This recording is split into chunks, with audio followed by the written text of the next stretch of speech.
Bonjour tout le monde, j'espère que vous allez bien. Je sors d'une rencontre avec des clients et il y a eu un beau moment révélateur dans cette rencontre-là que j'avais envie de vous partager. Ça fait donc quelques années que j'utilise les 5 préceptes des équipes bienveillantes et performantes pour aider mes clients à davantage se prendre en charge et s'observer et s'aligner ensemble au service du bien commun. Et dans la rencontre d'aujourd'hui, j'ai fait pratiquer les 5 personnes qui assistaient à la rencontre, même si ce n'était pas ça le but de notre rencontre. Le but, c'était de faire un debriefing de la conférence que j'ai donnée dans leur organisation il y a 2 semaines.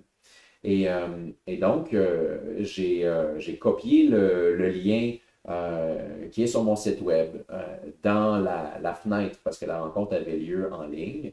Et donc, le lien vers le contenu des 5 préceptes des équipes bienveillantes et performantes. Donc, je vais rendre visible le lien en question. Euh, et, euh, et donc, on était sur cette page-là, puis je les ai invités donc à relire les préceptes. Et j'ai posé la question, dans les 2 dernières semaines, pensez à un moment où euh, ça s'appliquait pour vous, là, un de ces préceptes-là était en train de s'appliquer. Ils sont ici les 5. Euh, et, euh, et il s'est produit quelque chose de vraiment intéressant dans l'échange. Mais de demander de faire cet exercice-là, mais ça invite les gens à s'entraîner, à utiliser le contenu. Et là, il y a quelqu'un qui dit, ben, tu sais, moi, quand je lis l'invitation pour aller à une rencontre, tout de suite, ça démarre une histoire dans ma tête qui conditionne mon expérience.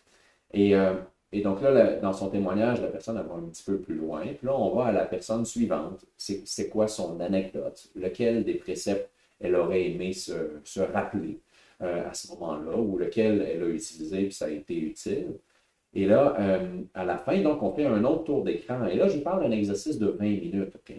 Et, euh, et là, il y a un gestionnaire qui dit, hey, tu sais, ça me fait tellement réaliser quand tu dis le titre de la rencontre vient conditionner ton expérience. Et cette personne-là dit, moi, j'ai assisté à une rencontre dont le titre, c'était les rôles et responsabilités. Puis tout de suite, j'ai été voir qui est invité au meeting.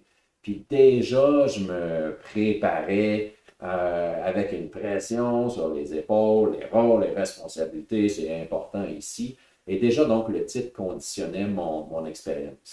Euh, Évidemment, l'objectif ici, c'est d'arriver à s'observer puis à être conscient de comment on se, ce qui se passe dans notre tête va influencer notre capacité d'entrer en relation au service du bien commun.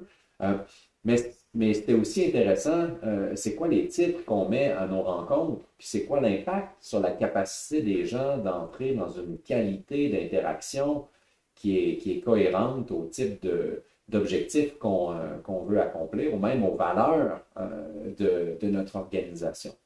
J'avais envie de vous le partager parce qu'à chaque fois que je fais un tour d'écran ou que ça se passe dans une salle, puis qu'il y a un groupe de personnes qui reviennent sur leur propre expérience pour témoigner de la pertinence des préceptes, à chaque fois, j'apprends quelque chose. Je vois une application concrète.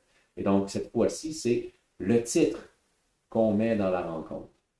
Qu'est-ce que ça génère dans l'expérience des gens en préparation? Puis comment est-ce qu'on peut valider ça au début de la rencontre? Replacer les choses un petit peu. Voilà, j'espère que ça vous était utile.